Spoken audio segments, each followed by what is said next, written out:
Hey, what is up, everybody? Welcome to the Guilty as Charged podcast, coming to you live on a Tuesday evening for a jam-packed show. We're going to do a bit of a mix between our film review as well as our preview. Obviously, Chargers on Thursday Night Football, so a bit of a different schedule, and I'm super excited to dive into all of it with my guy, Tyler. Tyler, what's up? How are you doing tonight? Well, that makes one of us. I don't know if I'm excited to dive into all of this today, but some of it should be fun, should be a little nervous, a little exciting, and some of it's just gonna suck.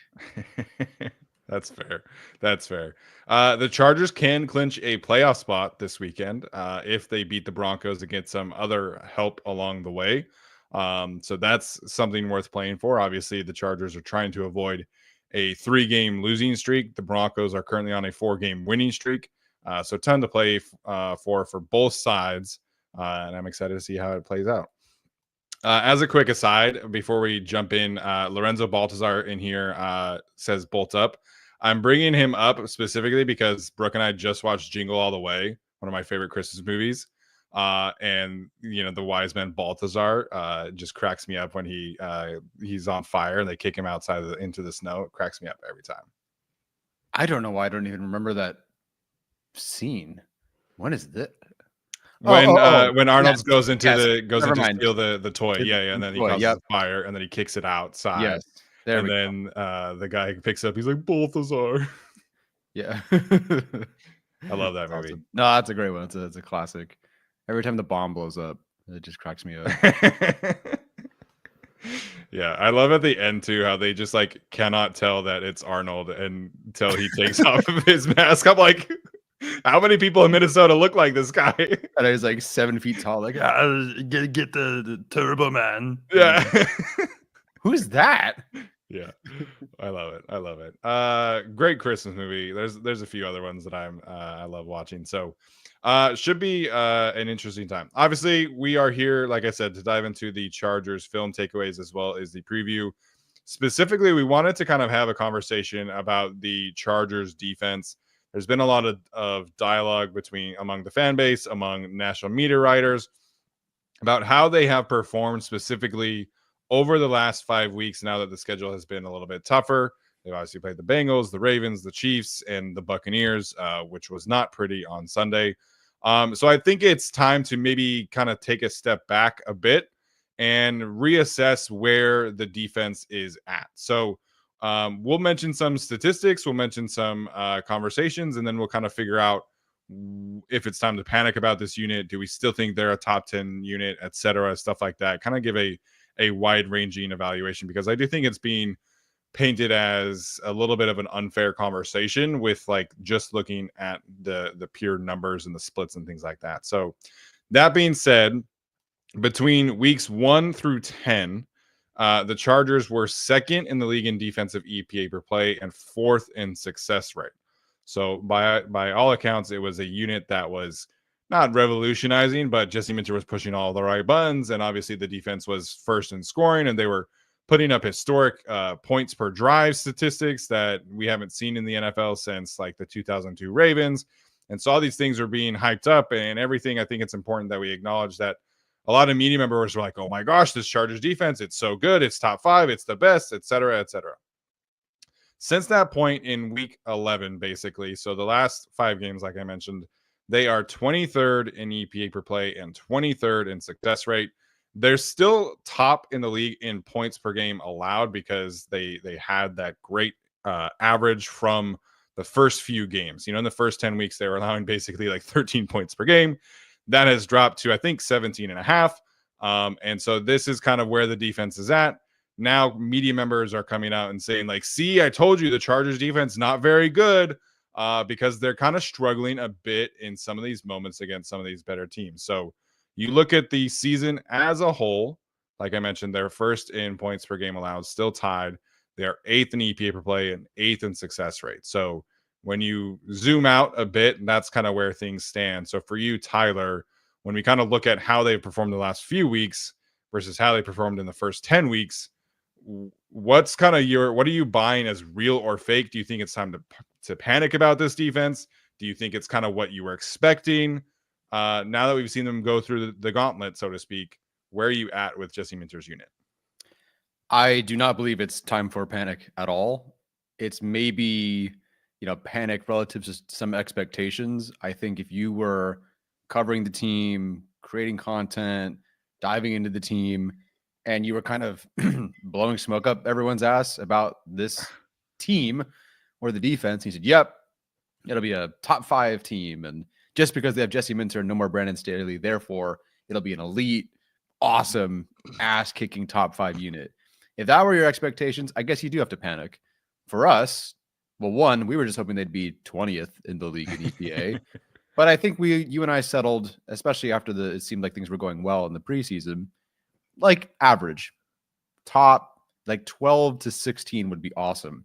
Yeah. So right now, even after giving up 40 points to the Bucks, they're still, like you said, 8th in EPA per play, 8th in success rate. So to me, there's no reason to panic because honestly, relative to what I thought they would do this year, they have still outperformed.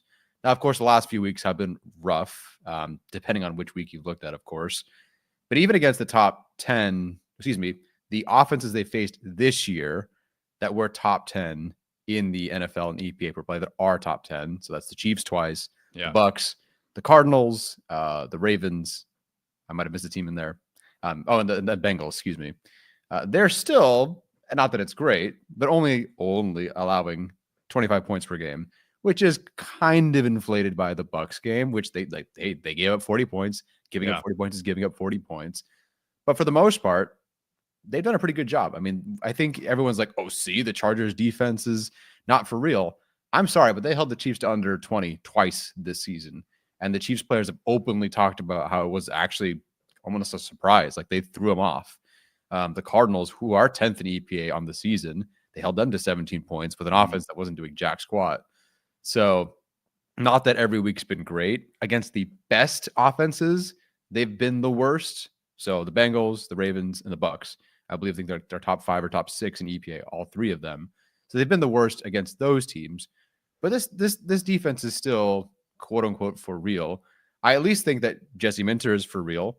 Yeah. I think that the ascension of some players on this team is for real. A lot of the veterans, Poona Ford, obviously, that's for real. Tart, that's for real. These draft picks that they've hit on, like Cam Hart, who I hope is okay, but that is all for real. So this defense, I think, is still, there's no reason to panic over them so long as you had real expectations. At the end of the day, this is almost the exact same unit from last year in terms of, I shouldn't say that. They don't have as much talent as last year in terms of what's on paper. They have less talent. And they're doing a lot. I mean, honestly, Brandon Staley with this defense, what is it? What is Brandon Staley with this group? 30th in EPA. They're certainly not 8th, I'll tell you that. So I have no reason to panic. I also would hope that a couple things can help them along the way soon, heading into the playoffs, whatever. Well, one, they'll play the Patriots and Raiders, so that'll help quite a bit, I would hope, because I watched that Raiders game on Monday Night Football. That wasn't great. One, they will get some guys returning, because I think like Perryman eventually returning would be good for them. Yeah. See what happens with Cam Hart. Gilman, in theory, should be back too. Those things should help. But also, and I'm hoping the offense can help them out here, the Chargers, honestly, against the Bucks, not that it was perfect, but they had a really good, solid first half against the Bucks. Mm-hmm. They had 30 points in the first half or 40 points in the first half. It was 27 in the second half. That's what killed them. Yeah. The Chargers offense is 31st in time of possession in the second half, just above the Carolina Panthers. Their average against the Bucks in terms of time possession on offense was like 93 seconds. Yeah. And that was, I'm pretty sure, the same against the Bengals. Pretty sure that was the same, if not worse, against the Falcons. So they're not really helping out the defense either. Again, 31st in time of possession in the second half. You see against like the Bengals, like against the Bucks, these explosions in the second half that kind of the defense is reeling because they're on the field like the entire second half, it feels like. I don't recall what it was from this game, but it was very significant. Again, 93 or 98 seconds per drive. Not great. And that's great if you're scoring, but it was 93 seconds and then punting or turnover on downs. So not great from the offense. I have no reason to panic over this defense, though. Are they a top 5 unit? No. They were never intended to be. It would be almost insane if they were. but I think they are genuinely good defense, and that's awesome. Yeah, I think they're a genuinely good defense is the right way to say this. And I think a genuinely good defense that can at times perform like an elite defense because of how Jesse Minter structures things. Because if you like kind of remove each game over the last 5 weeks and evaluate each performance, you can kind of see, you highlighting the first half against the Bucks, the first half against the Bengals. You in that game, in that stretch, you obviously have the game against the Chiefs. You have the game against the Falcons, which I know the Falcons are not great, and they just benched their quarterback, and etc. But you have these glimpses of the defense where even when things have not gone super smoothly for the entire game, they have these stretches where you're like, okay, like this defense can still really, really fly around, create turnovers. The coverages are so generally very, very smart. Things are communicated properly. And then you have just I think some bad matchups. Obviously, the Ravens, I think, was probably their worst performance from a whole game standpoint. But then you look at kind of what happened in the second half against the Bengals. Well, T. Higgins kind of popped off. Second half against the Buccaneers, Mike Evans popped off. And then obviously the Ravens, you have the Derrick Henry game. So I think you can look at what they have shown over the last 5 weeks as kind of a mixed bag, but still a lot of good sandwiched in between those performances where there's kind of some tough stretches. And I think what we're learning in those games is that this is still a defense that has a few pieces that they need to add. Like I think you look at specifically the run game and how the Ravens and Buccaneers attacked the Chargers defense. They put a red circle around Otito Ogbonia and Morgan Fox and whoever was not Puna Ford and not Tier Tart and not the edge rushers. And they said, we're going to isolate that player and we are going to get up to the second level and we are going to just mash you with those pieces. And I think that's kind of created a problem and for how the Chargers want to play defense because they want to play with the light boxes. They want to control the line of scrimmage. And so not having a 3 technique player who can truly impact the game is really impacting their ability to stop the run at a high level. And then this week against the Buccaneers in particular, Tristan Wirfs is amazing. Like he is an awesome football player. And as a result, that was probably Khalil Mack's worst game of his Chargers tenure.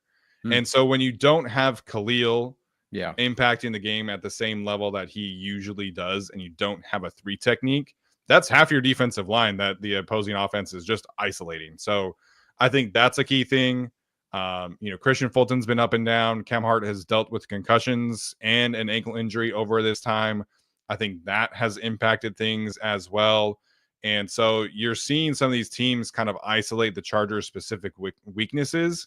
While there still are some other good things going on, you mentioning player development. Obviously, Deion Henley is probably the key piece there. Elijah Molden has been generally fantastic. So I think we are gonna see how Jesse Minter kind of handles the next 3 games. Not to say that they are like elite offenses, right? But how does he handle Cortland Sutton? How does he handle Brock Bowers? How does he handle Hunter Henry? Jalen Polk. Jalen Polk. I don't know, but specifically more Brock Bowers and Cortland Sutton, obviously. And how does he kind of adjust to what other teams are showing them? I think is going to be a key piece. But overall, the bones of this defense, the foundational pieces of this defense are in such a better place than what I possibly could have hoped for, 6 months ago when they hired all these guys and signed all these players to 1-year contracts. So I think I land very much in the middle of kind of the conversations that are going on online where some people still think the Chargers defense is elite. Some people think they're trash now. I think it's probably in the middle. I think if you made me really look at things, it's probably like the 10th or 11th best defense in the league. And when they play a bad quarterback, they're going to look like the first best defense in the league. So I think you illustrated that beautifully, but I think there is a lot of things we're learning, but the structure of this defense is still so sound and smartly coached that I don't really have any real reason to expect them not to bounce back and play well for the next 3 weeks. Yeah, this is the first game of the entire year that they've allowed more than 30 points. They've allowed 30, but this is the first time they've allowed more than 30 points. They did that week 1 of last season, and they had 4 such games. Like, to put it into context, like, Yeah. it could be a whole lot worse. That was a bad defense. That was really bad. But to me, this defense this year, it was kind of just a, hey, do your best kind of year for me, to see what they could do. Let's see if this scheme's any good. Let's see if anybody can develop. And for them we're even having this discussion that they could be a top 10 defense. They could be even top 12, 14. You know, that's tremendous. That is not the side of the football I am concerned with whatsoever. No, not at all.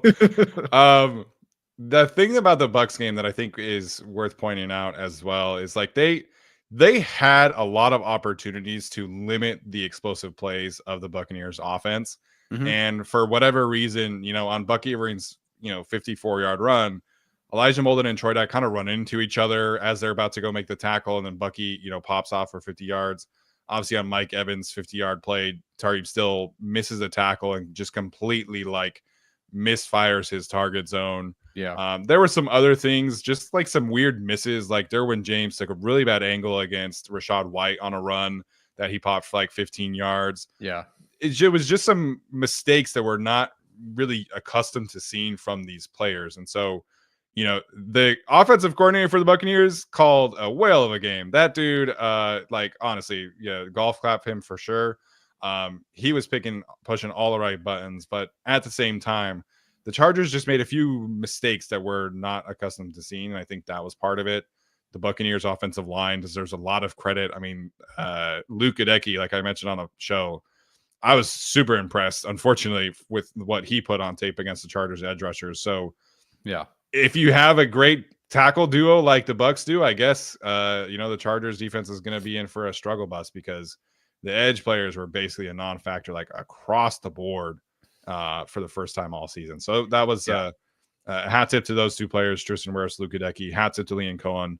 But also, like you said, if the Chargers offense had been able to stay on the field, maybe this is a completely different game. Yeah, I mean, you saw it against the Chiefs. Like, you don't even give up that many points. You can't if you're on the field enough for the other opposing team to not be able to score that much. If you do nothing, then that's not very helpful. The Bucks, man, that the only real concern, like the passing game, I felt were just kind of mistakes that they don't usually make. The only thing I felt that maybe other teams could take from and maybe use against the Chargers. I don't know if the Chargers struggled this way specifically against the Ravens. I'll have to go back and look, but this was like the most counter or cutback I've seen face the Chargers on defense, maybe the whole season. And it's a credit to the offensive line because, one, it's nice to watch running backs not get hit immediately in the backfield and but everything was just so open for them. And Baker Mayfield, the way they were redirecting where the runs were going to go, it was incredible to watch. But I've not seen them face that much counter or that much pulling or whatever you want to call it. The cutback, Bucky Irving, I feel like cut back 10 times in this game. So if that's something other teams go with moving forward, it was a real struggle for the Chargers in this game. But Derwin had a rough game. Henley, Dye, Colson was in there a little bit too. They all kind of struggled with that. And I don't know if another team has this kind of offensive line in this system to be able to pull that off, but it's worth watching moving forward.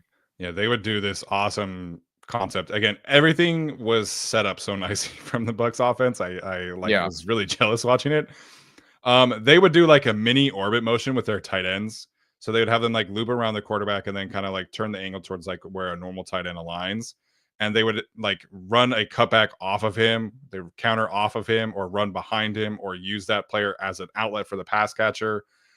They were doing some awesome stuff. I think the Chargers had a really good plan heading into the game, but I think Liam Cohen and this offensive line just kind of pushed all the right buttons. And when you're on the field as often as they are, and you can kind of neutralize the Chargers' best players, it's tough, man. It makes it very difficult to get off the field. So there were some positives on tape from what I saw. Poona Ford continues to be awesome. There were 4 or 5 just like wow splash plays on tape from him.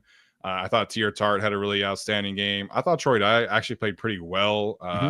Deion Henley had some great moments against the pass. Yep. Elijah Molden did have the one big miss on Bucky Irving, but I thought he was generally outstanding. So there were some positive moments on tape, but it was a really like bad recipe, right? So I think that's the main reason why, you know, you see the defense put up 40 or give up 40 points like that. Yeah, definitely. But I would encourage fans listening to be a little bit patient. I mean, better days are going to be ahead. And that Denzel Perryman thing, I have a hypothesis that is really, really important to them, obviously, but their run defense stats are not even close to the same when he has been out there. No, so. no, not at all. Yeah, I'm curious what the splits are with and without Gilman too. But at the same time, they've also faced good D offenses. So yeah. I don't know if it's correlation there. Yeah. The good news is obviously you played 2 horrible offenses to close the season. So you can, revamp the stats a bit here.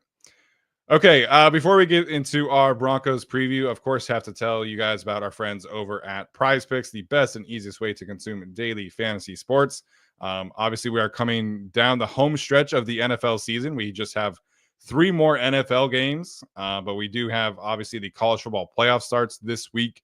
So definitely encourage each of you to get out onto PrizePicks and, get some extra skin in the game, whatever your format of choice is, whatever sport your choice is, PrizePicks has you covered. And as I always say, you can go 4 for 5 and still win some extra cash. You don't have to go 5 for 5 like some other platforms. So I really appreciate it. It's super easy to use. PrizePicks.com/guilty. Code guilty at checkout for a deposit match. Again, that is PrizePicks.com/guilty. Okay, so we're going to do a little abbreviated version of our preview show, obviously, because we had to talk about the Chargers defense. But we both have the same one here for the biggest coaching storyline. Yeah. And it is Greg Roman and how he responds with this Chargers offense. Unfortunately, I don't think I have ever been that mad watching a Chargers offense on tape. And that includes like the 2020 Patriots game and that whole thing. Greg, my guy, if you're listening, just play the hits, man. Like, you don't need to do this traditional drop back performance for whatever reason. Nobody's holding a gun to your head. Nobody's making you run Tucker Fisk as the main read on 5 or 6 vertical passing concepts. Nobody's making you have Eric Tomlinson go out there. Just play the hits. Do what you do best and run the ball, play action, RPO, and just simplify things, man. I do not care if you do not throw the football down the field 25 yards. Just do what you know how to do, and stop with these simple 5-step drop back concepts where you have no legitimate receivers that are out there on the field. Just play the hits, man. I am begging. Just play the hits. I don't even know if the hits work at this point, dude.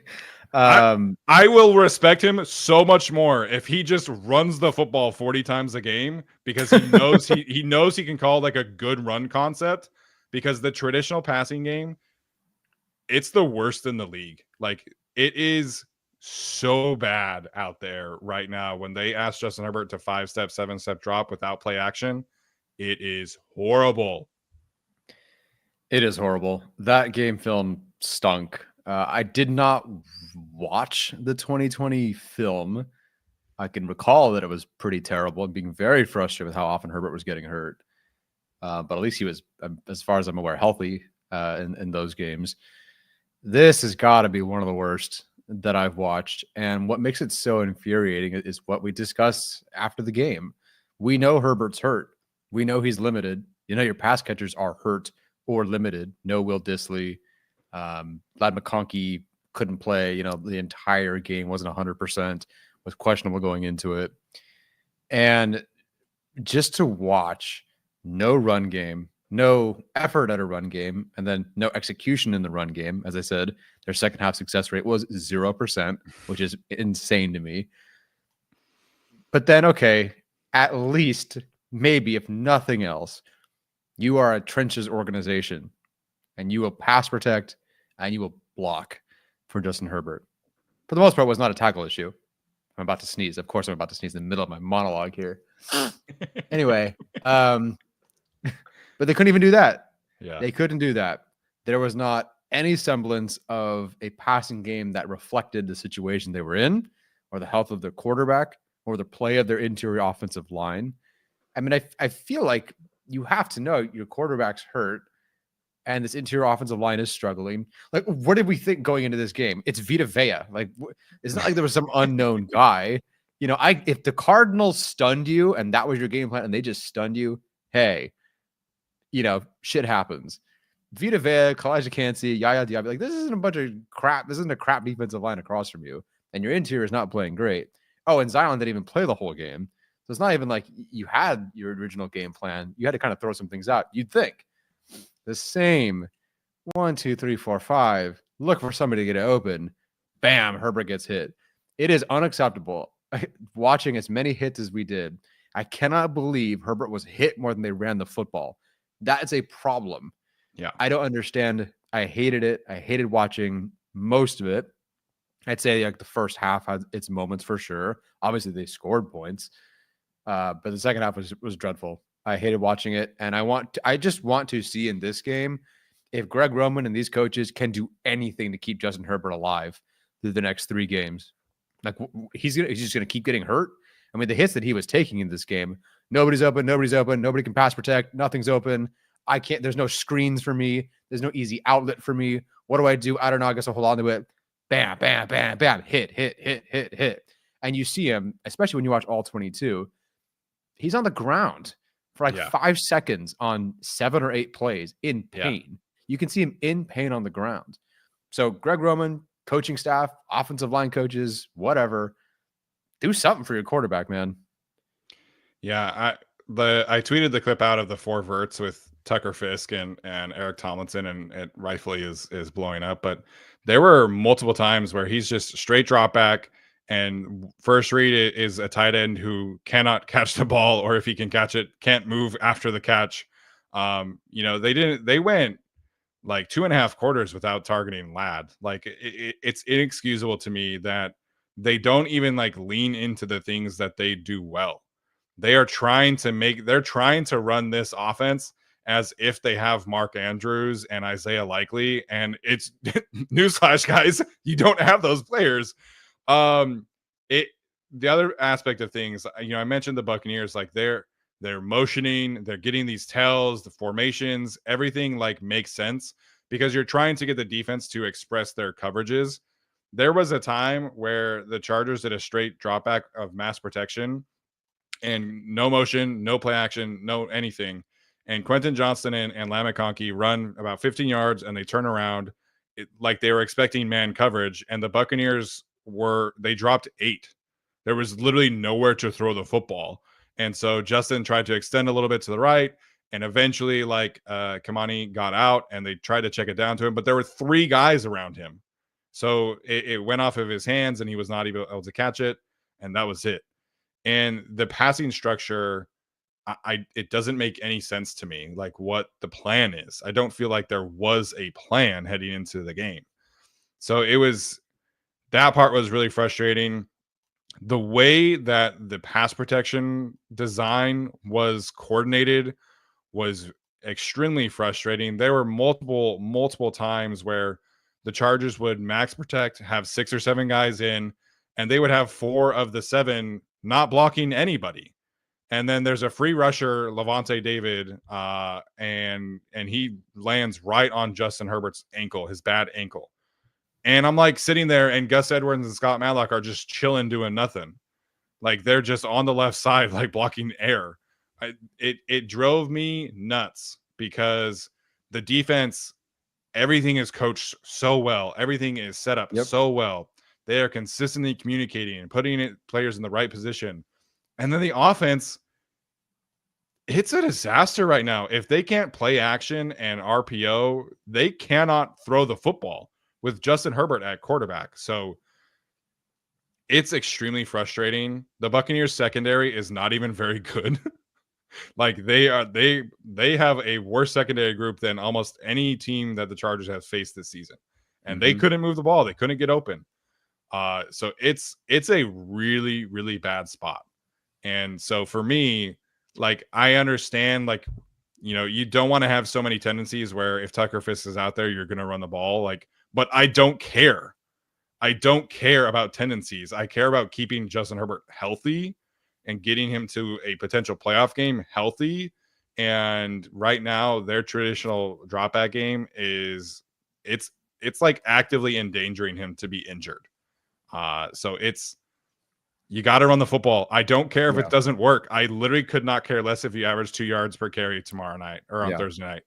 You got to run the ball like 25, 30 times just to take the ball out of Justin's hands and eliminate those hits. Like I said, I do not care if you're averaging 3 yards per carry with Gus Edwards. I do not care. You pound that rock and you keep Justin Herbert healthy. That is the most important thing to me to close out the season. You have to keep 10 upright, and you can't do that if you're only going to run the football 10 times. Yeah, even if you take what Greg Roman did with Herbert healthy, like that, there's positives there. So if it really is just Herbert needs to be healthy and you have to get him to that point, but obviously you can't bench him, then yeah, protect him. You know, it is not as important to win this game on Thursday as it is to win the two after that and get yourself into the postseason. Now, doing both would be great. Going at 11 wins would be awesome. But Herbert's the most important thing. And when he was healthy, the offense was moving with what Greg Roman was calling. So there is something there. But over the last few weeks, it's just like, what are we doing? I don't understand. And I really do. He's probably right, but I do despise the Greg Roman quote of, well, there were like 6 plays, and if we had hit those, then, you know, we would have been a really good offense and had an explosive day. Like, yeah, if my grandma had wheels, she'd be a bike. Like it isn't just like, I don't know. Like, okay, we're 6 plays away. That's great. I'm so glad that you could review the film and you're really close, but 6 plays away. Like, just how about you just get it done?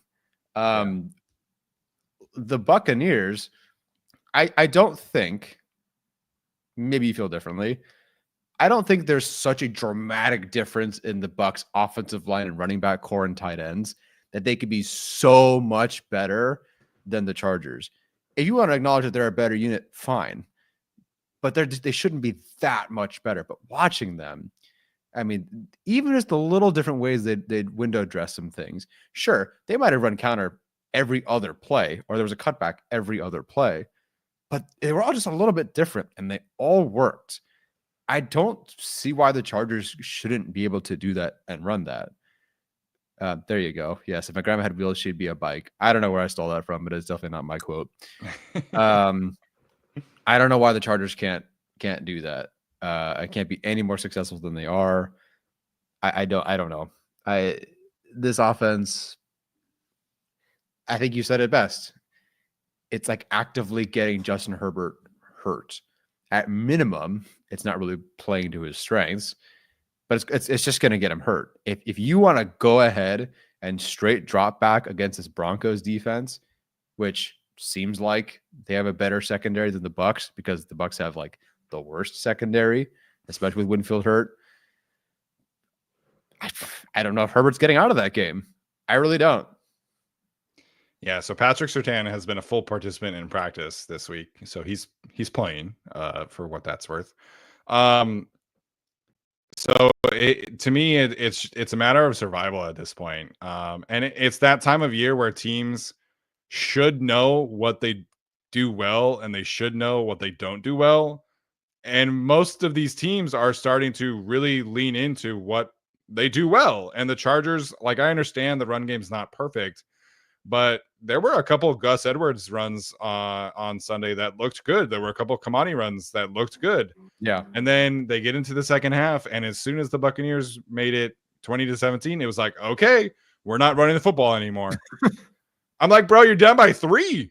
You're down by 3 points, and you're just completely abandoning the run. So, like I said, at this point, it's to me, this is about survival. I don't want to see any more traditional dropbacks for Justin Herbert.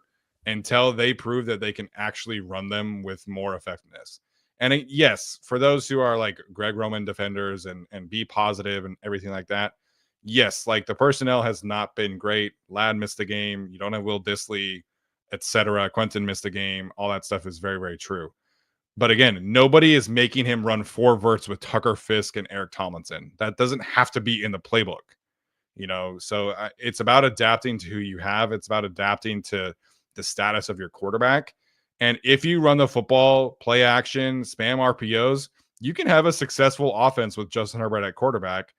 You just got to stop doing the traditional stuff that you clearly cannot execute properly. Yeah, I'd be happy to see them just do. If they ran 4 screens, 5 screens to running backs on they Thursday. ran one screen against the blitz heaviest game in Justin Herbert's career. A single screen. I know. I don't know what to tell you, man. The Bucs ran screens. I saw them score on a screen. They ran a lot. Or something to flat. But yeah, it was I don't know. The two offenses were on different planets. And yes. Again, like if Liam Cohen were doing this and he were the Chargers coordinator and this was the game plan, I go, it's not great, obviously, but he's relatively newer. Greg Roman, dude, like let's go. Come on. Yeah, you've been calling plays since I was in like elementary school, my guy. Like, figure it out. Yes, second blitz heaviest. Excuse me. The Vikings game from last year was the blitz heaviest game that Justin has faced, and it was one of the best games of his career, if not the best. So we know Justin can handle the blitz. The other part, not so much. Yeah. Okay. Let's spin some positivity into this show. What are you actually excited to look for or watch on Thursday night, Tyler? Oh, the Chargers got their ass kicked. They were basically humiliated by the Buccaneers at home, no less, unfortunately. This is really the first time we've seen the Chargers get their ass kicked this season. Yeah, the defense struggled against the Ravens. Obviously, they lost that game. But it was at least kind of close, even with the garbage time touchdown. Even if they didn't score that, it was at least a 2-score game. This is a big loss at home. The Chargers are injured. They're coming off a humiliating loss. And if they lose this game, it is possible that they miss the postseason. It is the most desperate the Chargers have been all season. They have mostly been in control of their destiny and their playoff destiny. And they've handled, quote unquote, bad teams. And like fared okay against some of the better teams and lost to the best teams. So how does Jim Harbaugh respond to a game like this, to a game like they just had, and in a moment like this? Because part of what we loved so much about the Jim Harbaugh hire, was the culture change, but also like just the steadying hand and avoiding panic and just to guide this team in the right direction and rebound from these. I mean, I know it helps that the Chiefs are really freaking good, but like Andy Reid, they don't really lose multiple games in a row when they're embarrassed. They understand how to like right the ship. And if Jim Harbaugh wants to be taken a bit more seriously as a legit head coach, and I think he, for the most part, is, but you kind of earn the fan base's trust or the media's trust or whatever when your backs are against the wall and you can go out and perform against the Broncos. So I'm very, very curious how they respond. If they play hard and lose, I'd get it. If they win, incredible. If they get crushed like they just did against the Bucs, and it looks like a team with its tail between its legs, and nothing's been fixed on offense, I don't know, man. I'd be pretty disappointed. Deed says he's excited to see Dicker the kicker, and that's about it. We didn't get to see him a whole lot last week. He's a good player, obviously. So I think this team is, their backs are against the wall for the first time in Jim Harbaugh era. Deion Henley said after the game that, you see teams what they're really made of when they go through adversity and how do they respond to those moments. Blowouts happen in the NFL. Every team can get blown out. Like the Buffalo Bills are the Super Bowl favorites at this current time, and the Baltimore Ravens ran them out the building a few weeks ago. The Detroit Lions have, they lost to the Tampa Bay Buccaneers, the same Buccaneers team that the Chargers just got crushed by. Yeah. The Broncos beat the Buccaneers by 30 2 months ago. So blowouts can happen, man. This is part of the NFL. That doesn't make it any easier. And there are certainly issues that the Chargers have to face, like we have discussed today. But this is the first time the Chargers have really been able to, show what they're about. And again, I don't know how much faith I have in the offense in responding, but Jesse Minter and this defense sounded pissed off after the game. And I think that is going to show up. I think they are motivated to go up against a division opponent in prime time and prove that this Broncos offense isn't as, rosy as everybody in the media is kind of like making it out to be. And I remember that Broncos game, afterwards thinking like, okay, like the defense played like lights out, but there were some Bo Nix scrambles, and then obviously they came back and there was a garbage time touchdown. And Jesse Minter afterwards was like, yeah, we're not happy about this. We know that we should be better than this. Yep. And he's had that attitude for the bulk of the season. Now it's a short week, so you're not going to have like your usual time to game plan and prepare and everything like that. But I expect the defense to come out and have a real plan for what the Broncos are going to try and do to them. And I expect the defense to respond in kind. I also am excited to see how the special teams units respond, because it was a lousy special teams performance. Darius Davis kick returns were kind of a mess. Jasir Taylor had a penalty. There was another special teams penalty. Ryan Ficken is one of the best special teams coordinators in the league. And I think how he can potentially give the Chargers an edge on Thursday, as we've talked about, primetime Ficken is a very, very real thing over the years. And so I'm excited to see those two units and how they respond. I'm excited to see kind of the vibe that Jim Harbaugh can bring to this group that you brought up as well. Your playoff lives are on the line. Maybe not. This is not a winner or go home kind of situation.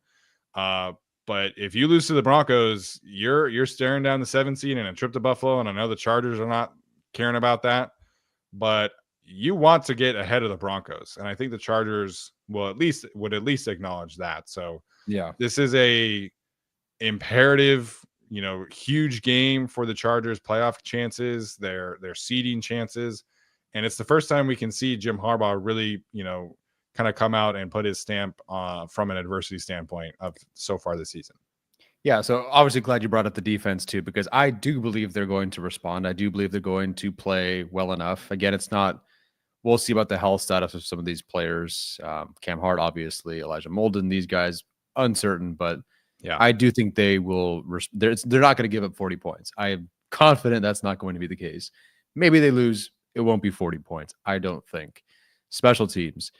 Primetime Ficken, I think they'll be just fine. It's the weird thing where they just do something cool on primetime. I forget who it was. Was it Dietz? Yes, Dietz points out Cameron Dicker is at least going to be good. I'm fairly confident of that. We'll see if they kick anything over 50 yards in this game, or if they just trust J.K. Scott to flip the field or whatever it is. So yeah, I think they will. I think 2 out of the 3 units will respond. I have absolutely no idea what's going to happen to the offense. Well, this could be a game where if you score, 16 points, that might be enough to win. Like both of these defenses are playing really well. Short week, rivalry game. I'm not expecting a lot of points in this one, and I say that now, and it's probably going to be a lot of points. But yeah, we'll see. Justin Herbert does expect to play. Sounds like Denzel Perryman could play. I was told that he tried to play last week and was just not able to get out there. But Elijah Molden has not practiced this week. Otito Gbonyi, who I mentioned, has been kind of an issue for this team, is not practiced all week. He's dealing with a pelvis injury. So that's not great. And obviously Cam, back-to-back DNPs with his concussion. So the defense could be going through a little bit of some injuries, but it sounds like, they'll get Perryman back, and we'll see kind of how it goes from there. Okay, so in terms of what is keeping me up at night, I think we have talked a lot about some things that are keeping us up at night, but the offense, could be in for an even bigger challenge if Patrick Surtain shadows Lad McConkey. So similar to last week where, I kind of highlighted we need somebody besides Khalil to step up because he's in for a doozy of a matchup. Well, if Lad McConkey is getting shadowed by the best cornerback in the NFL, somebody else has got to step up and make some plays. And we've seen, Quentin Johnson has had back-to-back good games, good performances. Stone Smart, same thing. Joshua Palmer was good against the Chiefs. Not really a huge factor this week. But somebody else has got to create some easy throws for Justin Herbert, some easy yak opportunities. And I am excited to see how that responds. But overall, if the Broncos can kind of remove Lad, it's makes things obviously much more difficult. So I think Lad will have some moments. They'll scheme him up against some non-Surtain corners just because that's, he plays the slot. You can motion him and things like that. The Broncos are going to play some zone, whatever. So I expect Lad to be a factor, but playing Patrick Surtain and potentially getting shadowed is going to be tough. So the other pass catchers this week have to really kind of step up and bring their A game this week. I am in a certain way thankful that they saw a game against the Chiefs where McConkey did not play, because I have a lot more confidence in these guys, and in particular Quentin Johnson, than I did post Falcons game, where it was McConkey was everything, and after that it was again 37 yards in the second half. So seeing the other guys step up, I do feel a bit better. McConkey was covered by Surtain for one play the last time they faced each other. Seemed like that might have been the case for the entire game. Of course, Pat Surtain leaves the game. Different story. I'm very curious how much that happens this game. I can't imagine Quentin Johnson is a guy that shadowed a ton, but maybe he's earned a bit more respect over the last couple of weeks and what he can do. So we'll see. But yeah, anybody else stepping up would be great. Stone Smart, 2 games in a row over 50 yards or 50 yards or more. That would be awesome. Tucker Fisk, get 7 yards on a screen would be sick. Scott Matlock flat route for 5 yards would be absolutely gold. So anything. Yeah. Hey, Lavarius Chenault. No, I'm kidding. Laviska Chenault. Anything. Who was it? Who just mentioned the Kamani Vidal? Here we go. Zach Pearson mentioned, I'd like to see some bubble screens to Quentin or Darius Davis. The Kamani wheel route touchdown was beautiful. They did try a couple of them. I don't know I'll have to call my sister who watches SpongeBob religiously, but Zach says Roman has the imagination of Squidward lately, which is it's not great. That's not great. Was that where the imagination meme comes from? Was he talking to Squidward then? Yes. Okay. Well, so appreciate the super chat. That is seriously. But Kamani outsnapped Gus 36-12 this past week. It didn't result in a ton of touches, and Kamani did really struggle in pass protection. So I don't know, man. It's an interesting thing. I think they've got to trust one of their running backs to touch the ball more than 4 or 5 times a game. So yeah, I think there is some good in the Greg Roman offense. The traditional stuff is really, really frustrating to watch. But if you can just lean into what you know well, you can execute an offense against this Broncos defense. I think the Broncos defense is in kind of a similar spot to how the Chargers are kind of being discussed, where when the Broncos play an offense that's not great, they can really, make life difficult. And we saw that last week against the Colts, who, are very inconsistent. And if you do dumb things like do a double pass in the fourth quarter, the Broncos will make you pay for it. So if you can just eliminate the self errors, and obviously we know Justin Herbert is not going to turn the ball over that much. Yeah. Eliminate some sacks, eliminate these penalties that have plagued the Chargers from time to time. Mm-hmm. There is a path for the Chargers offense to potentially get to 16, 17, 20 points. And I know that doesn't sound great, but they did just score 17 last week. So we'll see. But I think the offense around Lad is going to have to take some pressure off of him. And if you get Quentin Johnson on some crossers, some slants, maybe that takes Patrick Surtain away from Lad McConkey. And I think that's a real X factor. So this is kind of doubling down for me as what I'm nervous about, and who are the X factors is you got to get someone besides Lad to really show up today. Yeah, I would love to see it's funny. They both scored 17 points, but I'd love to see how they performed against the Chiefs and what they were kind of doing there with McConkey out and with kind of their backs up against the wall there, and Herbert got hurt that game too. I'd love to see just kind of more of that. Lean into the run a bit, get Quentin involved, shallow crossers, whatever. And of course, the Stone Smart revelation. Yeah. So do you have anything else to add that's kind of keeping you up at night, or any X factors you want to bring up? Yeah. NSN brought up Kamani Vidal here, and it is now apparent that pass protection is a big issue for him. Among 64 running backs with at least 20 pass blocking snaps, he's the second worst in pass blocking efficiency, which is not good. Now, being a diminutive running back, he's not exactly going to get up there and be the biggest guy to block some of these guys. And frankly, I do think sometimes he's left and kind of left out to dry or whatever by the offensive scheme. I don't think that him versus big edge rusher is ever going to be something that we should see as a win. Yeah. But it has been a struggle. Again, second worst. His pass blocking efficiency is 82, which is not great. It's somehow above Kenneth Gainwell, who has a 77. Oh my! But right gosh. now, which is not great. And I wouldn't expect 77 pass blocking efficiency rating. My gosh. Yeah, didn't know that was possible. Yeah, that's like on the Mount Rushmore with like Senyo Clemente and Alex Leatherwood in the preseason. But right now, Kamani Vidal, 26 pass blocking snaps, has allowed 3 sacks and 6 pressures. Like that's not great. Now, again, I don't think everything is specifically on him, but he does have to be better. And this Broncos defense is pretty good. Got a good number of rushers. So I am worried in those instances, especially because, as you mentioned, he's out snapping Gus Edwards by quite a bit. Sorry, I was just responding. People asking about J.K. Dobbins. He is on injured reserve. This week is the last week that he has to miss, I believe. Is that correct? I think so. Yes. He should be able to. My mom did that, by the way, and I didn't. There you go. He should be able to return for the last 2 games, and boy, is he missed. I think the pass protection is a really underrated strength of JK's. It's not perfect all the time, but he's physical. He can get after it. I thought Gus had a good week against the Chiefs in pass protection, but he's a guy who you have to kind of like point and direct to the right place. And if you go ask him to take on a linebacker head on, he'll do it, and he's good at it. But the awareness is just like not great. So we'll see what happens there. Okay, so we talked a lot about the struggles of the offense, how we expect the defense to respond. What are you feeling in terms of a win-loss for this game?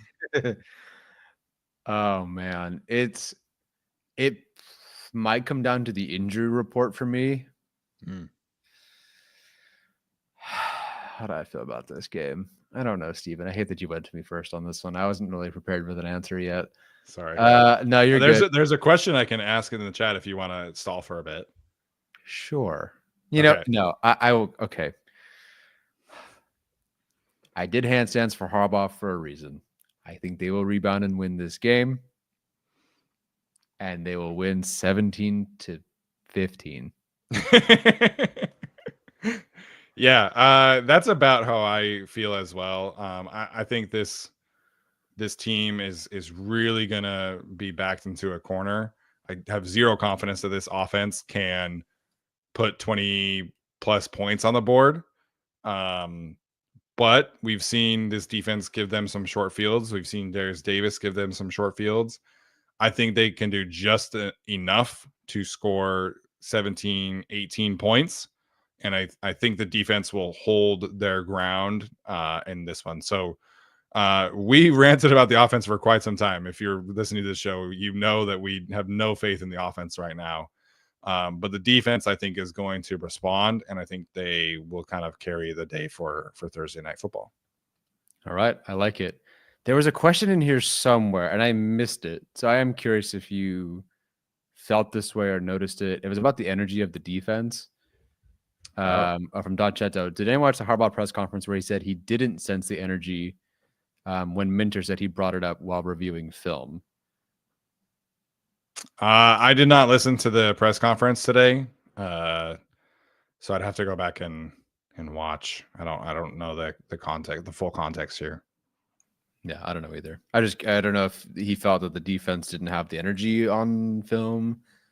Maybe they flat out could have just been tired because Chargers offense can't stay on the field. Yes. Okay, we'll get to some of these super chats. I did want to answer this question from Alex. How different does the run game look with Sawyer playing all game versus Zion?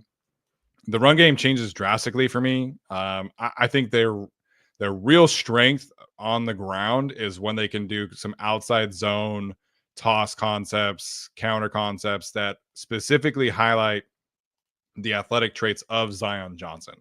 And his ability to get to the second level, get out in space, has been a real reason. Like when the Chargers run the ball well, Zion is like honestly like a really key piece to doing that. So how does it change without him? You go from having a super hyper athletic left side of the line that is just can kind of really do some freaky things with. So now you have Jamari, Bradley Bozeman, and Trey Pipkins, who are all bigger, slower, less athletic players. That doesn't mean they're not good players, but you drastically have to change how you do things. So I think they'll try and do a little bit more gap and duo and power concepts. And when they do get outside on the move, you probably have to change things a little bit where maybe you do a backside counter with Alt pulling across the formation, and Trey can pull as well. So maybe you just kind of pivot things a little bit. Yeah. And your left side, instead of becoming your movement side, maybe becomes your front side, and the other guys can kind of pull across. And I do think Trey is athletic enough to get out in space. So it changes quite a bit. It really does, because Zion is kind of the key to their run game when it works, which is, I understand, not a ton, but his athletic ability really elevates things there. Yeah, in the run game to his side, Zion is, at least the last 5-6 weeks or so, rarely the reason that they're losing in the run game, and it's probably maybe the best part. If not for Rashawn Slater, who's incredible, it'd be the best part of their blocking unit. So, yeah, big change. I like the idea of flipping it. Given how often they run off the left side, or at least I feel they run off the left side, given that they probably don't have that same kind of call that they've done with Kamani, where it feels like it's more toss, stretch, whatever outside. Do you think they pivot kind of back towards Gus Edwards because it's a bit more of a less athletic kind of week? I think so. I think we do see more Gus. Maybe the snaps are maybe a little bit more 50-50. But I think Gus's best runs are actually more when you can get him some runway and do outside zone. So I don't know. It's a bit of give and take there. Good question, though. Dark Samus earlier said Georgia center Jared Wilson runs a sub 4.80, which is crazy. I think he's going back to school. I thought I saw that. Neato. I would love for them to get a more athletic center at any point. Bradley, good run blocker, but there's just like on those runs where Zion and Slater are so good to the left, just like Bradley just can't quite get that defensive tackle, and Joe Alt sometimes is the issue too there, but like it's almost close to being an incredible play, but then Bozeman can't quite get there. Yeah, I think traditionally this kind of scheme does have kind of a more athletic center. You look at like the kind of types that they had at Stanford, and obviously Jonathan Goodwin for the 49ers, who's now with the Chargers, is kind of more of an athletic type. Obviously Tyler Linderbaum really changed things. That's like a top tier athlete. But I am curious from a archetype standpoint next year, like what are we kind of looking at both spots? Because I think center and right guard are probably changing in the offseason. Yeah. NSN says Colts are going to win out. They play the 3 worst teams. We have to keep up with the Colts. Do you think we'll still make it? Oh, so they play. Oh, geez, they really do play the Titans, the Giants, and the Jaguars. The Mason Rudolph led Titans. Yeah, Mason Rudolph led Titans. I guess the good news is it's not like the Colts are an awesome team. So it's not like it's the Ravens playing those 3 teams. But yeah, I think they'll make it. But I am 50% less sure than I was 2 weeks ago. Yeah, I mean, the Patriots and Raiders are like actively trying to lose games. Yeah. So I think the Chargers are going to win on Thursday. If they lose, they're not losing to the Patriots and Raiders. Like, there's just no way. We say that as Chargers fans, but this team specifically, I think, has earned the right for me to say that. Yes. These two teams they're going to play the last 2 weeks are the worst teams in the league. So they're trying to get the number 1 pick, both of them. So I think this team can definitely still get to the playoffs. If they lose on Thursday, maybe I might change my mind a little bit. But yeah, I think there's a very clear path for them, and they just have to win 2 of the 3 games, and they play 2 easy teams. So yeah, I would still say yes. Plus, the Colts haven't really exactly shown me that they can take care of business. Like I know the schedule is easy, but they're very up and down. Yeah, as Nathan points out, we're just waiting for that annual Colts collapse against the Jaguars. It seems to happen. Yes, all the time. I think they've lost like 10 straight games at Jacksonville or something like that. Oh man. It's not like the Jaguars have been good either. No. This is not like at Arrowhead or whatever. Yeah. Actually, they won the last 2 in a row. Oh, really? At Jacksonville, I guess so. Yeah. Is the game in Indy? I'm sorry. No, it hasn't. I don't know. Okay. Hold on. Oh, there goes my computer. You're still here? Oh, maybe. I see your eyes moving. Hello. There you go. Hello? We're good, I think. Okay. Jeez. All right. I don't want to say bad things about the Colts anymore. Whoever's doing that. All right. Calm down. Is the computer made in Indianapolis? Yeah, exactly. No. It's no shot. Okay, the last couple ones here from Donchetto. He says, how do the Bolts limit Bo's off-schedule scrambling, QB spy, heat him up, or exotic looks on defense? Also, at any point, do you feel comfortable pulling 10 out of the game if it gets ugly quick? Okay, so how do the Bolts? I thought, obviously, against Lamar was Lamar, and that was hell. Kyler Murray had a really good game there. But I think in terms of like Patrick Mahomes, they've generally done a pretty good job. I thought Dan Henley and Derwin both in those respects have been great. I think you're good there. What's the next one? At any point, do you feel comfortable pulling 10 out of the game? Yeah, it's rare because Herbert does, like, he will try to go down swinging. Even in a pretty lost cause against the Bucks, he was, Heineke was only out there for like 1-2 plays or whatever it was. So yeah, if it gets ugly, yeah, but Herbert's not going to get pulled from that game unless it's like this one, 40-17. And if the Bucks, if that happens against the Broncos on Thursday, we will be talking about that Patriots and Raiders game a little bit differently. Yeah, for sure. Regarding Bo's off schedule, so I think quarterback spying is good. The Chargers have been doing a lot more looks where they will show like a cover 0 look and then they'll drop 8. And it worked a couple of times against Baker Mayfield where Thule ended up kind of like spying him and then came up and rushed him and forced Baker to throw it away. There was another time where Dayon did the same kind of deal. So that definitely helps. I think the thing about the way you want to play a quarterback who will scramble is you want to make sure you have flat defenders. And so you play probably more cover 2 this week. You play more cover 3. You're not trying to play a whole lot of like cover 2 man coverage. So we're going to see a little bit of the inverse. The Chargers have played a lot of more man covers the last couple of weeks.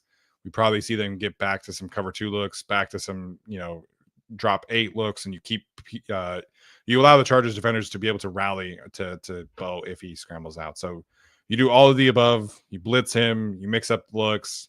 All that stuff helps him. Yeah, and I'm generally on the same page about pulling Justin if you need to. I would have pulled him much sooner on Sunday against Tampa Bay. Yeah, no kidding. Zach Pearson thinks the offense will show life this week. Big Darius punt return and 2 Khalil sacks. Bosa only 1 false start. He only had one this week. I don't know. People are so up in arms, like, fuck this guy again. And like, it's not okay, guys, like, it's not the worst thing ever. I think Tarheeb still had a worse day against the Buccaneers, but people will different vibes. Very different vibes. Daniel Popper pointed out that like he's like third in the league in penalties from an edge rusher standpoint, and the people ahead of him are Myles Garrett and Micah Parsons. The issue is not that Joey Joey jumps off sides. The issue is that he's not as productive, right? Like Correct. That's the main thing. If he were as productive as he's been in the past, nobody would really care, I think. Like I don't think Browns fans care that Myles Garrett leads the league in offsides penalties. Like it's just kind of part of your job as an edge rusher is to time the snap count because you need that half a second to beat the offensive tackle. So yeah. But yeah, a Puna interception will be fantastic. Get him a second one. That would be great. He needs half a sack to set a career high in sacks. I need that to happen. He has been rushing so well the last few games. I need him to get half a sack or obviously more so he can get that career high in sacks. I think it's really annoying because this past game he drew 2 holds on great pressure, but they don't count as pressures. Right. But he can set a career high still in sacks and QB hits, which I think would be a great thing for him, especially heading into the offseason. Yeah. Puna Fort interception. So Tart has one for sure. I know that because he fumbled it. Puna has one. Puna has one. No. Khalil has a fumble recovery. He does not have an recovery.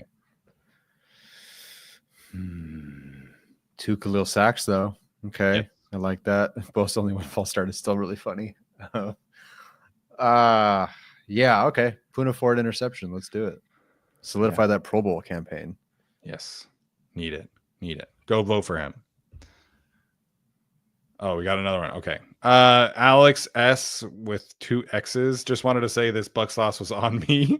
My fantasy team was on track and did get blown out. And I went, great. Only thing that can make this worse is the Chargers getting blown out. Yeah. Yeah. You're not Greg Roman. It's okay.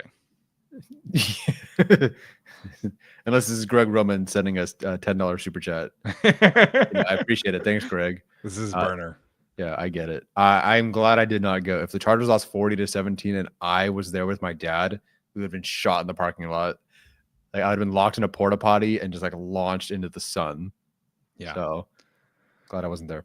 Yeah, we got some tickets for our friends from up here, and it was my friend's first time going to an NFL game, and he took his son for his son's first time at an NFL game. So Braden and Owen, I apologize, man. You imagine that being your first ever NFL game? If that were me as a kid, I'd be like, I'm never watching this team again. Yeah, no, the Chargers won the first game that I attended, thank goodness. Yes. But I can't imagine like paying good money, going to your first game, and it's 40-17. Yeah. What anybody in the chat was like the Raiders game last year, anybody's first game where they got blown out, even though I know that was in Vegas, but like, did anybody go to that as their first game? I know there were listeners of ours who were at the game. I don't know if it was their first ever NFL game, but yeah. That would have been the most fun game of my life. I wish you and Alex and I could have and Arjun could have just watched that game live. That'd have been a ball. Yeah, my first NFL game, the Chargers played the Titans. It was Drew Brees' last year, and LT ran for like 180 yards, couple touchdowns. Gates had a huge day, and I was sold like right away. They killed the Titans. The Titans were not very good that year. But if the Titans had won that game, like I don't know, I would have had a fun time, but I definitely would not have been a Chargers fan. Like the Chargers winning my first game definitely influenced my decision to become a Chargers fan. Yeah. Ricardo was at the game with his parents that the Raiders lost, or the last year. Yeah, here we go. Let's blame the old lady who was in attendance. Hey man, maybe she's banned though. Yeah, no. Jim Harbaugh apparently is like a huge fan of the show and like has been on Judge Judy episodes before, like in attendance. Oh yeah, I had no idea until he obviously signed with the Chargers, and it's just so funny. They'll post like clips of him, and it looks like it's Photoshop because it's just Jim just kind of like Yeah. Like, the crowd, it's like, do you just like Photoshop Jim Harbaugh into your Judge Judy backdrop? But no, he's just over there. Yep. All right. That's a good place to stop. Let's play Judge Judy. We'll title the episode that. No one will get it until you watch the last 10 minutes. Yeah. So we'll see who's the honorary game captain this week. Hopefully it's not somebody who brings bad luck to the team. It's me. Hey, everyone. Yeah. All right, you guys. That is going to do it for us tonight. We appreciate you so much for tuning in. Regardless of what happens on Thursday, we will be going live right after the game goes final. So should be a lot of fun, hopefully, anyways, as this Chargers team continues to make a playoff push. Tyler, any final thoughts before we head out? No, just go win, guys. Yeah, just go win. That's super easy to do. Yeah. All right. As always, make sure you guys like, subscribe, comment, notifications on, all that good stuff does really help grow the show. Tell a friend, etc. We appreciate each of you for tuning in, whether it's live or on replay. That is going to do it for this episode of the Guilty as Charged podcast. As always, bolt up.